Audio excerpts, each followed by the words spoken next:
It's a big gap. Well, the science is like that. So you want, to be scientifically accurate here, I need to show the extreme margins of what's been estimated. So if we accept 2 million years that and it's been shown in the fossil record, this is true, the oldest Homo sapiens fossils are 300,000 years old now. But we have a suddenly doubling of the human brain. And with that, our language centers increased, our ability to prognosticate, to plan. And there's no explanation for this currently. And even though we may not be able to prove it, I ask people to suspend their disbelief for a second. Now think of this. Our primate ancestors are going across the savannah. They ingest these mushrooms as a clan.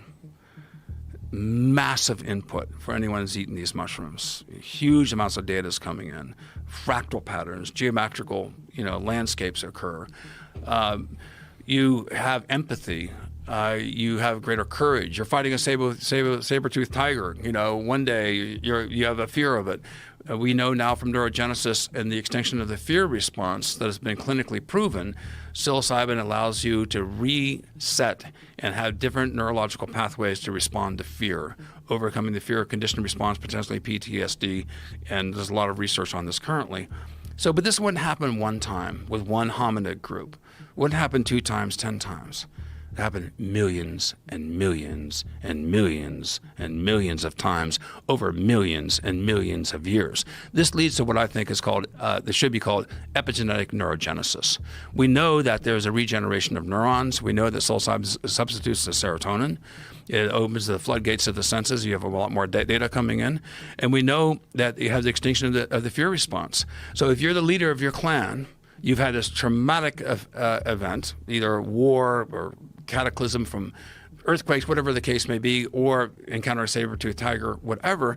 If you're the leader of that clan and you can overcome your fear response, you have courage and you have empathy. Those are leadership skills. I think people should take note of it. People like to follow leaders who are courageous and yet kind, who they can trust. They'll have their best interests in mind. So I think this propelled, I think it's a very good explanation. It's an unprovable hypothesis. But now we're at a junction and we're ready for the next quantum leap in human consciousness. I think psilocybin should be looked upon as a nootropic vitamin. And there's a huge amount of interest in this.